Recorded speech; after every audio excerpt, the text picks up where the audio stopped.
네, 어느 나라에 검소한 관리가 살았습니다. 그는 가난했지만 열심히 공부하여서 벼슬길에 오르게 되었고요. 나라의 살림살이를 맡아보는 중요한 자리에 바르게 일을 잘 처리했습니다. 그가 왕의 신임을 받게 되자 시기하는 사람들이 생겨나게 됐습니다. 그러다 어느 날 한 신하가 왕을 찾아가서 이렇게 얘기합니다. 전하, 그의 집에는 큰 자물쇠로 문을 잠그고 남에게 보여주지 않는 한 방이 있다고 합니다. 그 속에는 틀림없이 많은 재물이 거기에 가득 채워져 있을 것이오니 조사해 보시는 것이 좋을 것 같습니다. 이렇게 얘기합니다. 이 말을 들은 왕은 신하들을 데리고 그 검소한 관료의 집으로 갔습니다. 하지만 그는 소문대로 검소한 생활을 하고 있었고 그리고 조금도 이상한 것이 보이지 않습니다. 그렇게 왕은 집안을 두루두루 살피다가 진짜로 자물쇠로 채워져 있는 방을 보고 그 신하에게 이렇게 얘기합니다. 문을 열어라 라고 얘기를 하는 겁니다. 그러니까 이 관료가 전하, 이 방은 많이 누추하오니 열지 않는 게 좋을 것 같습니다. 열지 않도록 해주십시오. 이렇게 얘기합니다. 주변에 그를 시기했던 많은 신하들이 봐라 저 안에 분명히 보물이 가득 차 있을 것이다. 막 이렇게 얘기하면서 왕에게 빨리 문을 열라고 종용하도록 이제 요구를 계속하는 것이죠. 그래서 왕이 재차 다시 한번 말합니다. 방문을 열어라. 이렇게 얘기하고 이 신하가 왕의 그 명령에 더 이상 어떻게 할 수 없어서 그 방문을 딱 열었습니다.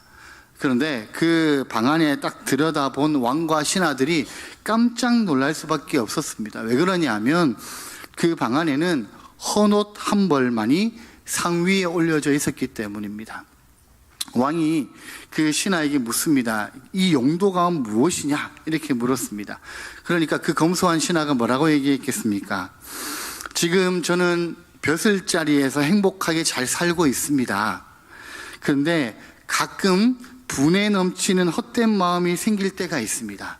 그때마다 저는 이 방에 들어와서 이 옷을 바라보면서 가난하게 살던 때를 생각하고 항상 검소한 마음으로 살고자 다시 마음을 돌이킵니다. 그렇게 왕에게 얘기했다고 합니다.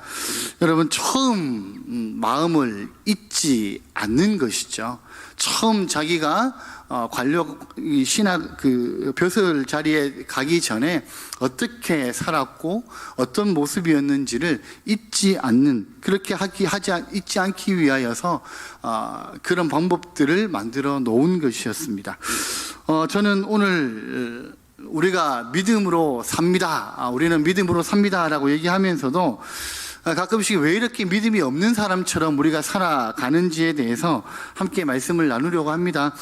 오늘 5장은 제자들이 아직 사도로 부르심을 받기 이전의 모습입니다. 그러니까 5장은 사도로 부르심을 사도로 임명받기 전에 이야기가 나타난다는 것이죠.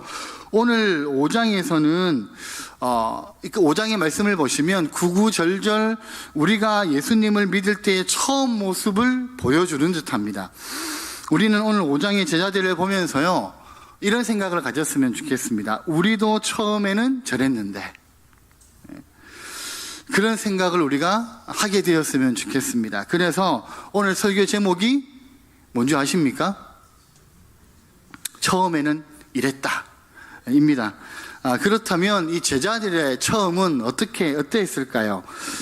첫 번째 제자들의 처음은요, 예수님의 말씀에 호기심을 가졌었습니다. 5장의 사람들은 아직 제자들이 아니죠. 그냥 무리 중에 한 사람에 불과한 사람들이었습니다. 이들이 1절의 말씀을 보면 무리가 몰려와서 하나님의 말씀을 들으세 이렇게 되어 있습니다.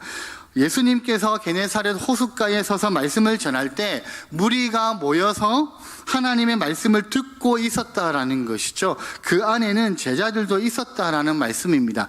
예수님의 공생의 사역이 시작되면서 예수님에 대한 소문들이 굉장히 급속도로 그리고 많이 퍼지기를 시작했습니다. 4장 14절의 말씀을 보시면 이렇게 되어 있습니다. 예수께서 성령의 능력으로 갈릴리에 돌아가시니 그 소문이 사방에 퍼졌다. 이렇게 되어 있습니다.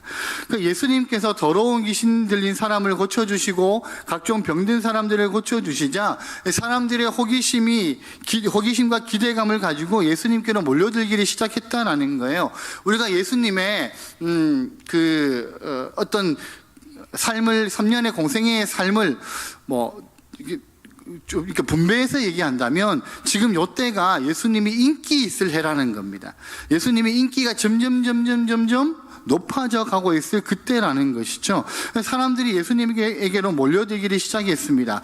그 사람들 가운데는 장차 예수님의 제자가 될 사람들도 있었다라는 것이죠. 사도가 되기 전에 제자들의 관심은 저 예수라는 분이 도대체 누구신가 였습니다.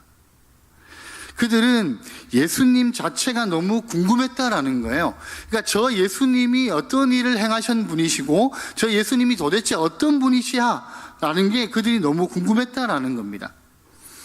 그래서 저런 능력이 어떻게 저 사람에게서 나올 수가 있단 말인가? 저분은 도대체 누구시기에 지금까지 듣도 보도 못한 이야기를 저렇게 강력하게 선포할 수 있을까?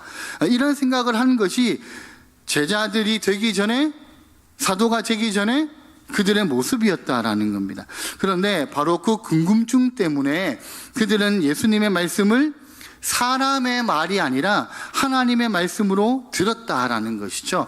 우리가 5장 1절 보면, 다시 한번 띄워주시면 좋겠습니다. 5장 1절에 보면 같이 읽겠습니다. 무리가 몰려와서 하나님의 말씀을 들을새 예수는 게네사렛 호숫가에 서서라고 되어 있죠.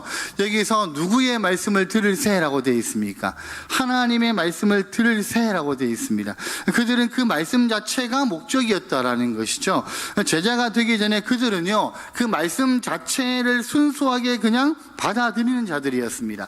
예수님의 그 말씀이 너무나 신기하고 감동적이었다라는 거예요. 그래서 그들은 예수님의 말씀을 들으면서 저 말씀을 어떻게 써먹을까? 야, 다음에 내가 누구를 만나면 저 말씀을 내가 이렇게 써먹어야지, 그렇게 생각하지 않았다라는 겁니다. 그들의 관심은 오로지 지금 저분이 하고 있는 저 말씀이, 저 하나님의 말씀이 뭘까였다라는 것이죠. 그리고 저렇게 말씀하시는 저분은 도대체 누구시냐라는 겁니다. 그래서 그들은 예수님에게만 집중할 수가 있었다라는 거죠. 여러분, 사도가 되기 전에 제자들은요, 처음에는 그렇게 그들의 마음에 때묻지 않는 여린 마음 같은 것이 있었다라는 것이고, 예수님의 말씀에 두 귀를 쫑긋하고 집중할 수 있는 사람들이었다라는 겁니다. 처음에 제자들은 그러했다라는 것이죠. 여러분, 그들의 두 눈에는 새로운 것이 신기해하는 어린아이 같은 순전함들이 있었다라는 거예요. 그리고 귀를 기울이면서 심지어는 예수님을 잘 보려고 아마 막 미는 사람들도 있었을 겁니다. 아마 까치발을 드는 그런 사람들도 있었을 것이라는 것이죠. 왜냐하면 이 예수님의 주변에는요, 항상 사람들로 붐볐기 때문입니다. 그래서 어떻게 해서라도 내가 예수님에게서 나오는 저 말씀을 하나라도 놓치지 않으려고 집중하고 또 집중했을 것이라는 것이죠. 여러분, 5장 처음에는 자기들 시야에만 계셔도 그들은 만족했다라는 거예요. 제자들의 처음은요, 예수님께 부르심을 받기 이전에 그들이 처음 예수님을 만났을 때는 그냥 예수님이 자기 시야에만 계셔도 만족스러웠다라는 겁니다. 예수님의 목소리가 들리는 곳에만 있어도 좋았다라는 겁니다. 예수님께 한마디만 들어도 야, 저건 사람이 하는 말이 아니야, 저건 하나님의 말씀이었어 라고 얘기할 수 있었다라는 거죠. 그들은 그것만으로도 충분한 사람들이었고 그것만으로도 충분히 만족하는 사람들이었다라는 겁니다. 사도로 부르시기 받기 전에 제자들의 모습은 처음에는 그랬습니다. 여러분, 그렇다면 오늘 우리는 어떻습니까? 처음 같은 믿음의 자리, 첫사랑의 자리, 와, 내가 하나님의 말씀을 듣는 것만으로도 너무 기뻐 라고 얘기하는 그 자리에 지금도 여전히 우리는 만족하고 있느냐라는 것이죠. 여러분, 예전보다 그것이 더 좋아지셨습니까? 아니면 더 나빠지셨습니까? 처음에는 말씀을 듣는 것만으로도 만족하고 기뻤는데 지금은 어떠냐라는 거죠. 어떻습니까? 라는 겁니다. 제자들의 처음은 그랬다라는 거예요. 예수님을 보기만 해도 좋았고, 예수님의 말씀을 듣기만 해도 좋았고, 예수님이 멀리서 그냥 시야에 들어오는 것만 봐도 좋았다라는 것이죠. 처음 그들은 이랬다라는 겁니다. 두 번째는 그들의 일상은 예수님을 만나는 것이었다라는 겁니다. 2절과 3절의 말씀인데요. 우리 2절과 3절의 말씀을 같이 한번 읽겠습니다. 시작. 호숫가에 배 두 척이 있는 것을 보시니 어부들은 배에서 나와서 그물을 씻는지라. 예수께서 한 배에 오르시니 그 배는 시몬의 배라. 육지에서 조금 떼기를 청하시고 앉으사 배에서 무리를 가르치시더니. 제자가 되기 전에 그들은 평범한 어부였습니다. 고기 잡는 것은 그들의 직업이었고요, 생활이었습니다. 그날도 그들은 그물을 씻고 있었습니다. 이것은 어부들이 늘 하는 일상인 것이죠. 그물을 씻고 정리하고 하는 것은 이 어부들이 하는 늘 일상입니다. 예수님은 그들의 일상에서 그들을 제자들을 만나셨다라는 거예요. 그 어부들의 일상에서 예수님은 그들을 만나셨다라는 겁니다. 제자들이 그물을 씻고 그물을 버리고 예수님을 따라 나선 것이 아니라 예수님께서 그들의 일상에 먼저 찾아오셨다라는 말씀입니다. 가정이나 직장이나 학교나 우리도 항상 같은 일상을 살아가죠. 근데 우리가 살아가는 그 일상이 바로 우리 신앙생활의 장소라는 얘기입니다. 여러분, 6일을 살아가는 곳이 우리 삶의 중심지죠. 그렇지 않습니까? 하루를 살아가는 게 우리의 삶의 중심지가 아니라 6일을 살아가는 곳이 우리의 삶의 중심지라는 겁니다.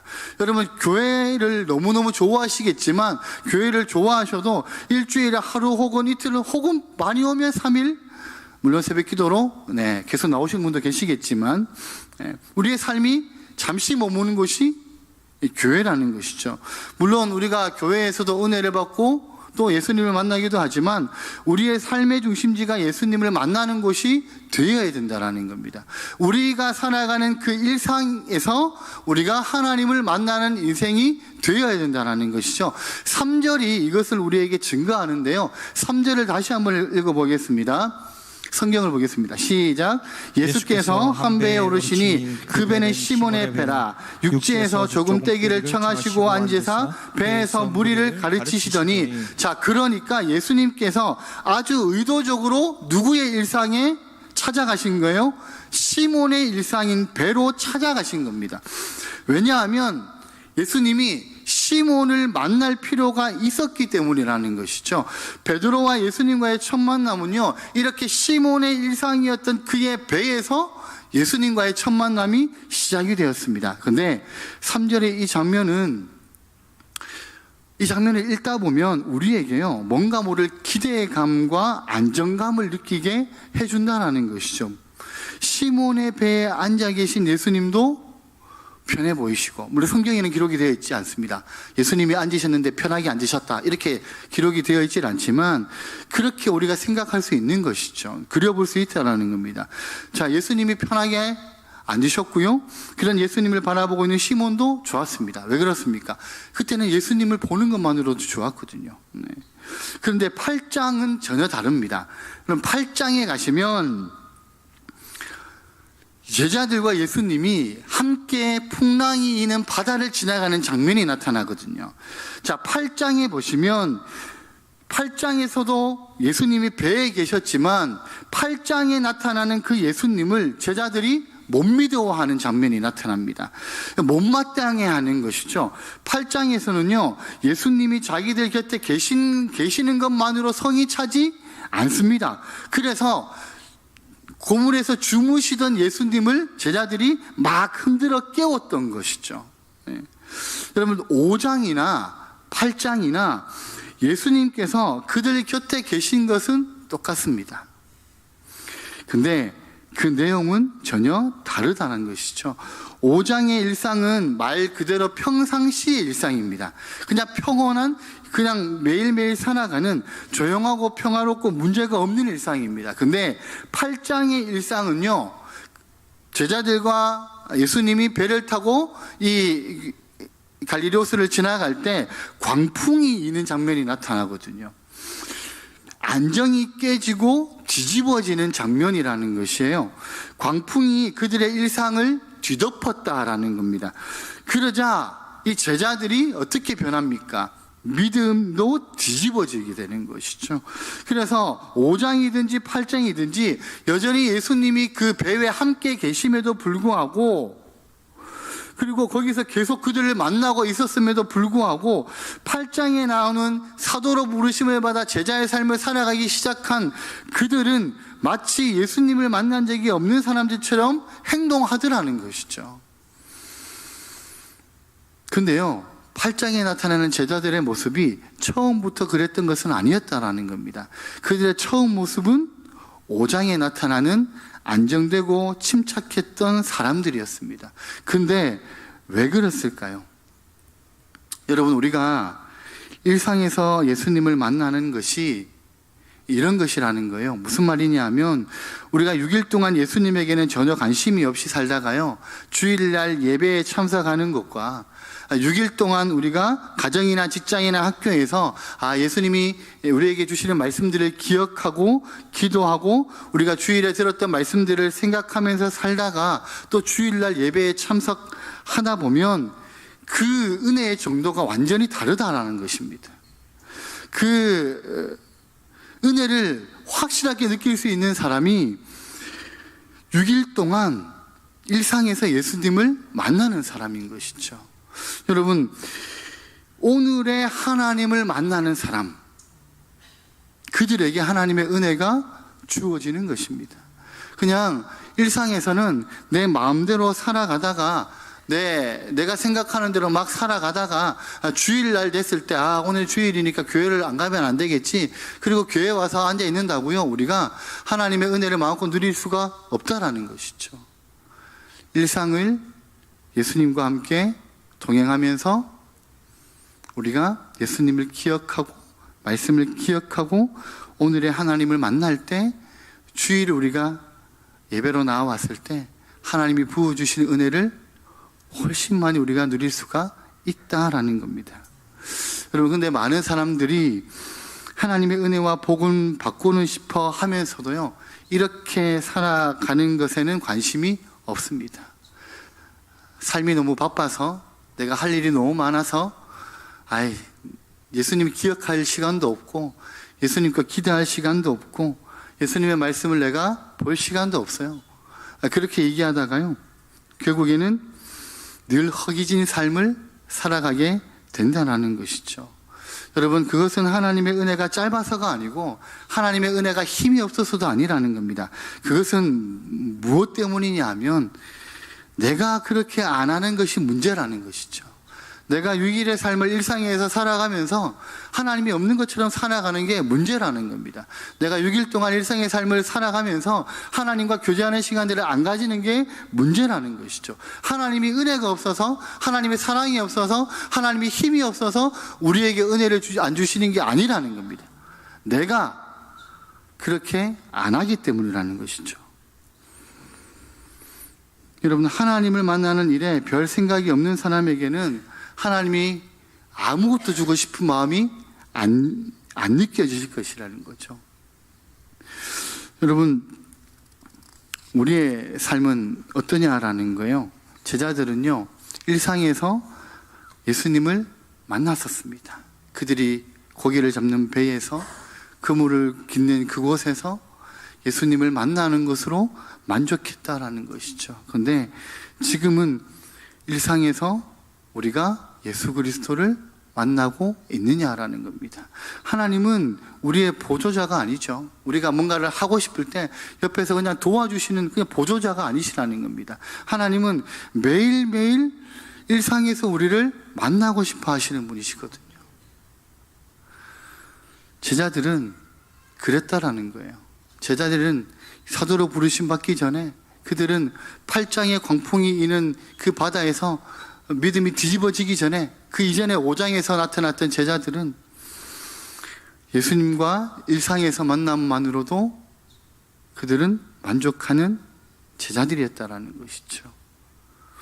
우리는 6일의 시간, 하나님 앞에 살아가는, 내가 살아가는 나의 주 활동 무대에서 6일의 시간 안에서 내가 예수 그리스도와 만나고 있고 하나님과 만나는 일상들을 누리고 있느냐라는 겁니다.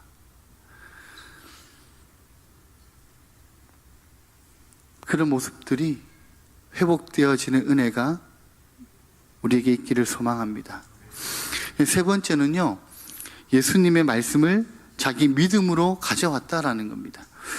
배에서 사람들에게 가르치실 때 그 말씀을 시몬도 옆에서 가장 가까운 곳에서 듣고 있었습니다. 그런데 그것이 시몬에게 믿음이 됐다라는 거예요. 어떻게 할 수 있습니까? 예수님께서 시몬에게 이렇게 말씀하시죠. 말씀을 마치고 난 다음에 4절에 보면, 말씀을 같이 한번 읽겠습니다. 말씀을 마치시고 시몬에게 이르시되 깊은 데로 가서 그물을 내려 고기를 잡아라 라고 말씀합니다. 여러분, 시몬이 대답하기를요, 5절에 뭐라고 대답합니까? 시몬이 대답하여 이르되 선생님, 우리들이 밤이 새도록 수고하였으되 잡은 것이 없지만은 말씀에 의지하여 내가 그물을 내리리이다, 이렇게 말씀합니다. 아직 사도도 아닌 상태예요. 그죠? 근데 이 정도의 믿음을 가지게 됐다는 것은 진짜 놀라운 일이라는 것이죠. 여러분, 시몬은 고기를 잡는 일에는 전문가입니다. 밤새 했다고 그랬으니까 아마 이 갈릴리 바다 여기저기 고기가 많겠다 싶은 것은 돌아다니면서 아마 다 뒤졌을 거예요. 근데 깊은 데도 이미 던져봤을 겁니다. 그런데 다시 던지겠다라는 것이죠. 왜 그렇습니까? 아까는 예수님의 말씀을 듣기 전이었고 지금은 예수님께서 말씀하신 후니까요. 그것이 다르다라고 믿었다라는 거예요. 똑같은 일이었는데 예수님의 말씀이 있자 시몬이 그것을 자기의 믿음으로 가져간 것이라는 겁니다. 예수님이 말씀하시기 이전에 해본 것이지만, 한번 내가 실패를 경험했지만, 근데 예수님의 말씀을 듣고 난 다음에 다시 그것을 해야 되겠다라는 믿음이 생겼다라는 것이죠. 여러분, 그리고 그것을, 예수님의 말씀을 자기 믿음으로 시몬은 가져간 것입니다. 예수님을 만나기 전에는 단지 자기 수고였다라는 거예요. 내가 밤새도록 내가 수고했을 뿐이었는데, 근데 지금 예수님을 만난 다음에는요, 예수님의 말씀에 순종하고 있다라는 겁니다. 그럼 시몬이 예수님의 말씀을 듣고 나서는 밤새 내가 했냐 안 했냐가 중요한 것이 아니었다라는 것이죠. 그냥 예수님께서 자기에게 말씀하셨고 나는 그것을 믿음으로 가져갔고 그래서 순종한다라는 겁니다. 여러분, 예수 믿기 시작한, 예수님의 말씀을 듣고 그것으로 믿기 시작한 시몬 베드로의 처음 모습은 이랬다라는 겁니다. 여러분, 이처럼 5장의 시몬을 돌려놨던 그것은 예수님의 말씀이었던 것이죠. 그리고 그 결과는 어떻게 나옵니까? 우리가 읽진 않았지만 우리가 읽었군요. 8절의 말씀을 한번 보겠습니다. 성경을 보실까요? 8절 말씀을 같이 한번 읽어보겠습니다. 시작. 시몬 베드로가 이를 보고 예수의 무릎 아래에 엎드려 이르되 주여 나를 떠나소서 나는 죄인이로소이다 하니. 자, 그러면서 나는 죄인입니다 이렇게 얘기하는 거예요. 시몬 베드로가요, 자기에게 일어난 일들을 받아들인 거예요. 예수님의 말씀 이후에 순종했더니 그물이 터질 정도로 고기가 잡혔다라는 겁니다. 여러분, 그러고 난 다음에 바로 베드로가 어떻게 고백을 합니까? 나는 죄인입니다라고 고백한다라는 것이죠. 예수님의 말씀은 그에게 믿음이 되었고 그 믿음은 자기를 보게 만들었다라는 겁니다. 그랬더니 그 말씀으로 자기를 돌아봤더니 자기가 죄인이었다라는 것을 알게 되었다라는 것이죠. 그리고 너무 부끄러웠다라는 거예요, 예수님 보시기에. 그래서 주여 나를 떠나소서 나는 죄인입니다라고 간구할 수가 있었다라는 겁니다.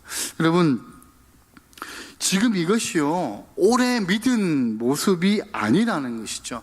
이제 막 예수님의 말씀을 들은 사람, 이제 막 예수님을 만난 사람에 불과한다라는 거예요. 이렇게 되기까지 시몬에게는 많은 설교도 필요하지 않았습니다. 그냥 단 한마디 예수님의 말씀을 듣고 그 말씀에 순종하니까요, 그렇게 되었다라는 것입니다. 왜냐하면 예수님이 말씀하신 그 말씀을 시몬은 자기의 믿음으로 가져갔기 때문이었다라는 것이죠. 여러분, 하나님의 말씀을 들을 때 그냥 듣고 마느냐, 아니면 이것을 자기의 믿음으로 가져가느냐에 은혜가 달려있다라는 겁니다. 변화가 달려있다라는 것이죠. 하나님의 말씀을 듣는 것이 듣는 것이 너무 중요하죠. 근데 듣는 것도 중요하지만 그것을 자기의 믿음으로 가져가는 것이 더욱 중요하다라는 겁니다. 여러분, 이 베드로의 모습을 한번 보십시오. 깊은 데로 그물을 내리라 라고 하셨을 때 베드로가 뭐라고 얘기합니까? 말씀에 의지하여 그물을 내리겠습니다 라고 얘기하거든요. 이랬더니 이렇게 반응했던 시몬 베드로가요, 우리가 앞에서 얘기했던 8장에 가면 이게 또 뒤집어지는 모습이 나타납니다.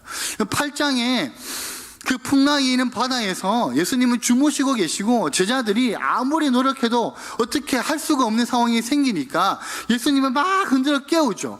그리고 예수님이 바다와 풍랑을 잠잠하게 만드십니다. 그 뒤에 제자들이 뭐라고 얘기합니까? 거기에는 시몬 베드로도 포함되어 있습니다. 저분이 도대체 누구지? 그들을 향하여 예수님이 뭐라고 말씀하시냐 하면 너희 믿음이 어디 있느냐, 그렇게 물으시거든요. 그 물음에 베드로도 앞에서 말씀드린 것처럼 저 사람이 누구지? 이렇게 반응하는 거예요.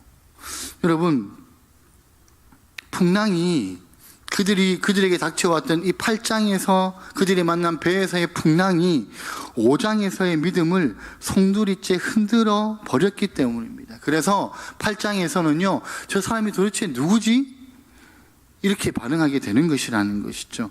여러분, 그렇다고 그가 믿는 사람이라는 사실에는 아무런 변화가 없었습니다. 왜냐하면 8장에서 그는 여전히 예수님의 사도였거든요. 여러분, 근데 5장이에요. 우리가 지금 보고 있는 것은, 그죠?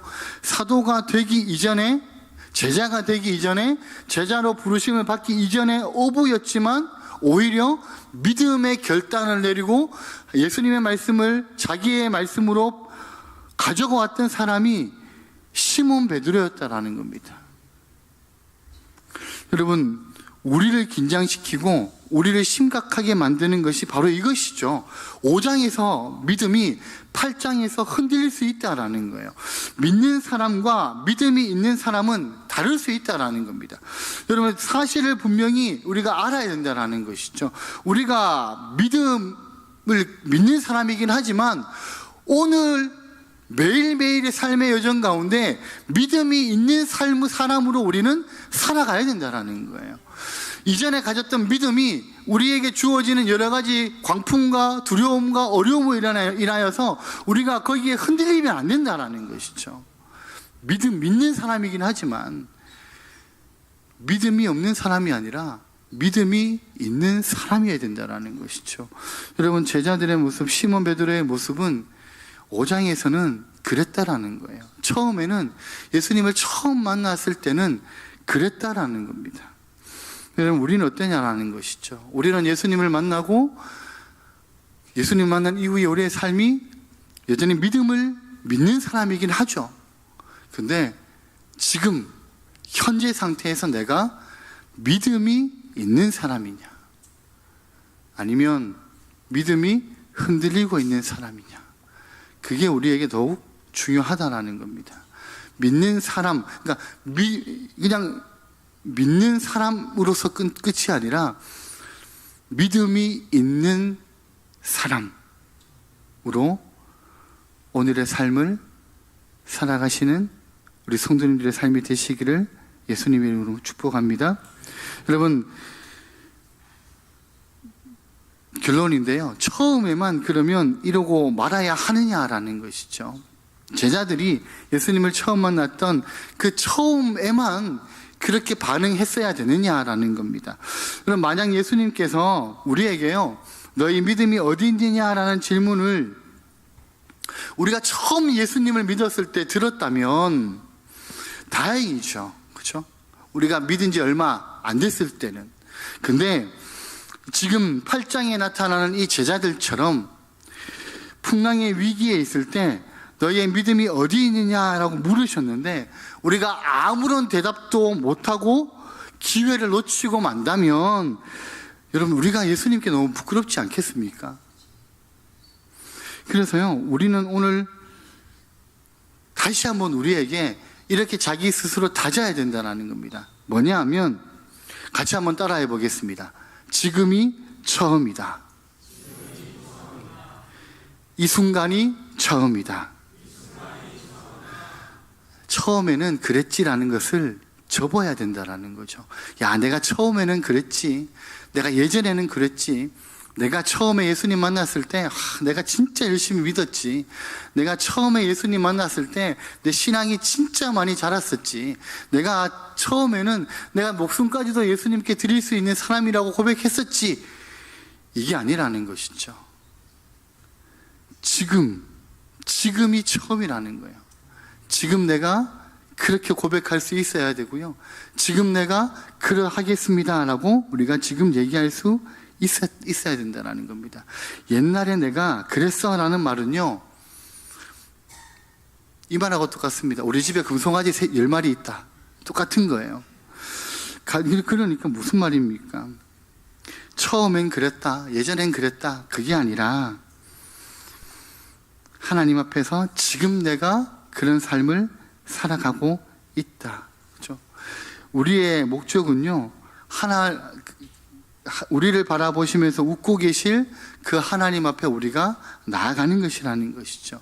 우리가 가려고 하는 바로 거기에서 주님이, 우리가 걸어가는 그 걸음걸음마다 주님이 우리를 기다리고 계신다라는 겁니다. 때로 우리가 더디고 힘들어할 때 거기서 우리를 보시면서요, 여전히 안타까워 하시는 분이 하나님이시라는 것이죠. 그러면서 우리에게 조금만 힘내라, 내가 너와 함께 하니까 조금만 힘내라, 그렇게 우리에게 말씀하시는 분이시라는 겁니다. 왜 그렇습니까?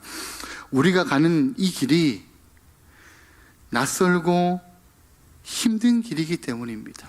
많은 사람들이 잘 다니지 않는 그런 좁은 길을 우리는 걸어가기 시작했기 때문이라는 것이죠. 근데 분명히 우리가 알 수 있는 것은요, 그리고 우리가 확실히 믿는 것은요, 이 낯설고 좁은 이 길의 마지막 저편에는 우리 주님이 우리를 보고 웃고 계신다라는 것이죠.